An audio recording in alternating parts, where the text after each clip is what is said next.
के श्री कृष्ण जन्मभूमि और शाही ईदगाह मामले में भी आज अहम दिन है, क्योंकि इस मामले में जो विवाद है जॉर्जी है, उस पर आज इलाहाबाद कोर्ट में अहम सुनवाई होने वाली है। 1 मिनट में पूरी खबर इस रिपोर्ट के जरिए आपको बताते हैं। मथुरा के श्री कृष्ण जन्मभूमि शाही ईदगाह मामले में इलाहाबाद हाई कोर्ट में आज सुनवाई होनी है।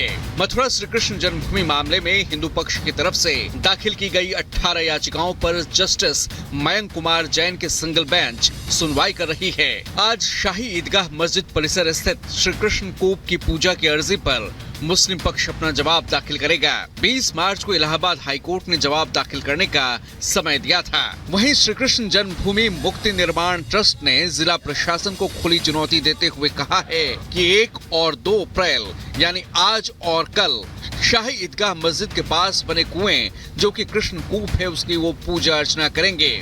हिंदू संगठनों ने आज सुबह 9 बजे कृष्ण कूप की पूजा का ऐलान किया है। 1 अप्रैल को सुबह 9 बजे कृष्ण जन्मभूमि द्वारका पेड़ा वाले के पास इकट्ठे हो और वहाँ पर हम शीतला माता के कुआ पूजन में भाग लेंगे। Bureau report, Republic Bharat.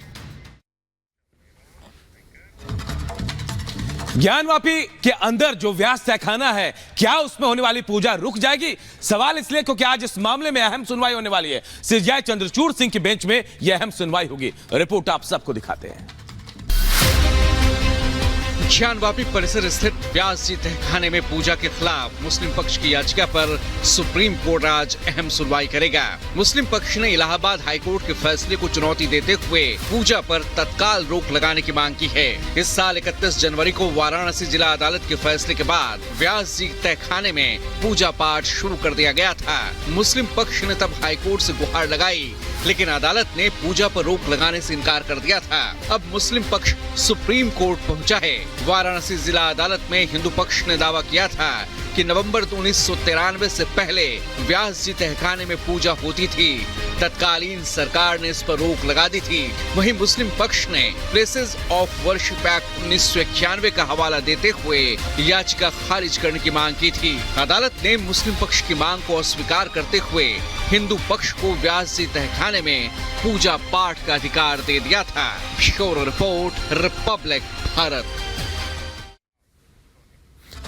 इधर भोजशाला मामले में भी आज सुप्रीम कोर्ट में अहम सुनवाई होने वाली है। भोजशाला में जो एसआई का सर्वे चल रहा है उसे रोकने के लिए मुस्लिम पक्ष सुप्रीम कोर्ट पहुंचा है, जिस पर आज अहम सुनवाई होगी। रिपोर्ट आप सबको दिखाते हैं। मध्य प्रदेश के धार स्थित भोजशाला में एएसआई के साइंटिफिक सर्वे पर रोक लगाने की मांग को लेकर सुप्रीम कोर्ट में आज अहम सुनवाई होगी। मुस्लिम पक्ष ने मध्य प्रदेश हाई कोर्ट के इंदौर बेंच के फैसले को सुप्रीम कोर्ट में चुनौती दी है। मुस्लिम पक्ष ने हाई कोर्ट के फैसले पर रोक लगाने की मांग की है। हिंदू संगठनों के मुताबिक धार स्थित कमाल मौलाना मस्जिद दरअसल मां सरस्वती मंदिर भोजशाला है, जिसे सन 1034 में राजा भोज ने संस्कृत की पढ़ाई के लिए बनवाया था, लेकिन बाद में मुगल आक्रांताओं ने उसे तोड़ दिया था। वहीं कल धार के भोजशाला में एएसआई की टीम ने 10वें दिन के साइंटिफिक सर्वे का काम पूरा किया। पूरी टीम ने काम करा। सर्वेक्षण का जो विभिन्न मानक है, पैमाने हैं, उस पर काम चला है। कुछ टीम के जितने सदस्य हैं, तो टीम के सदस्यों का अलग अलग जो कार्य विभाजन उन लोगों ने करा होगा, उस हिसाब से परिसर से बाहर की ओर भी काम चला है।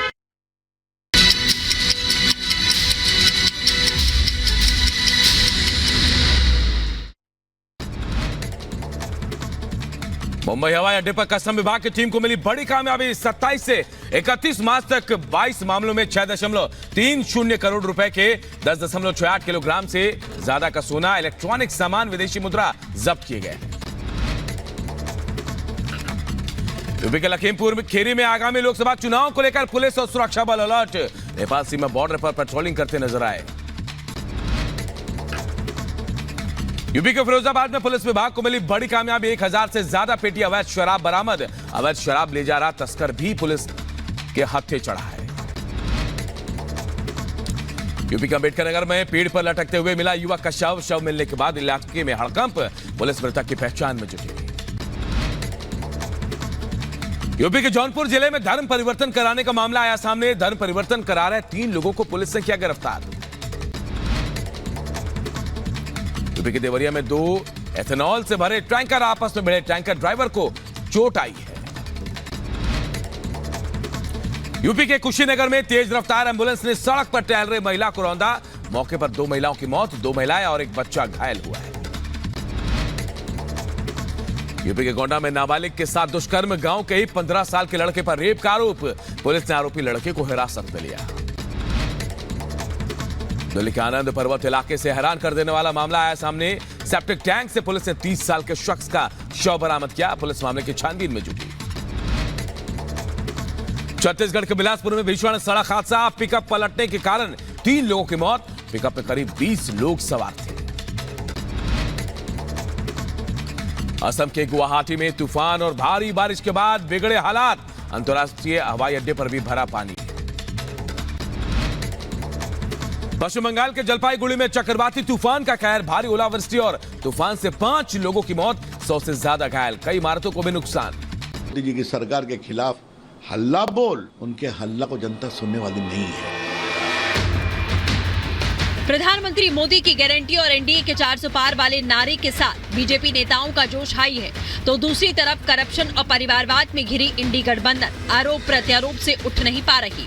रामलीला मैदान के मंच से विपक्ष ने भले ही ये बताने की कोशिश की है कि हम एकजुट हैं और देश हित हमारा मकसद है, लेकिन महागठबंधन के मंच से इंडी गठबंधन के नेताओं ने जो मुद्दे उठाए वो समझने और बताने के लिए काफी है कि इनके इरादे क्या हैं। चुनाव करीब है, ऐसे में इंडी गठबंधन के पास मौका अच्छा था मुद्दों के साथ जनता के बीच जाने की कोशिश, लेकिन यहाँ भी विपक्षी नेता मोदी विरोध तक सीमित रह गए। Bureau report, Republic Bharat.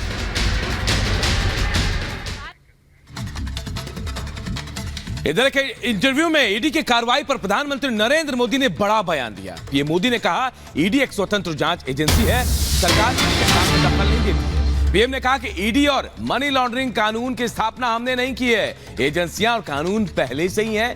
PM ने कहा कि कांग्रेस सरकार के कार्यकाल में ईडी ने सिर्फ 35 लाख रुपए जब्त किए थे, जबकि पिछले 10 साल में ईडी ने 2200 करोड़ रुपए काला धन जब्त किया है। कांग्रेसी सांसद के घर में छापेमारी के बाद करोड़ों रुपए कैश मिले हैं।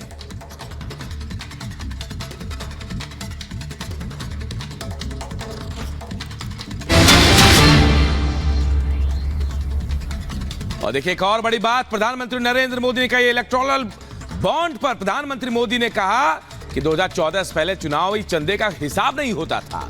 इलेक्टोरल बॉन्ड से राजनीतिक दलों के फंडिंग का सोर्स जो है वो पता चल रहा है। पीएम ने कहा कि कोई भी स्कीम योजना पूर्ण नहीं है, खामियों को दूर किया जा सकता है। ये तमाम बातें जो है प्रधानमंत्री नरेंद्र मोदी ने कही है। कई तरह के सवाल उठ रहे थे ईडी को लेकर, इलेक्टोरल बॉन्ड को लेकर। अब प्रधानमंत्री नरेंद्र मोदी ने पूरी बात साफ कर दी है।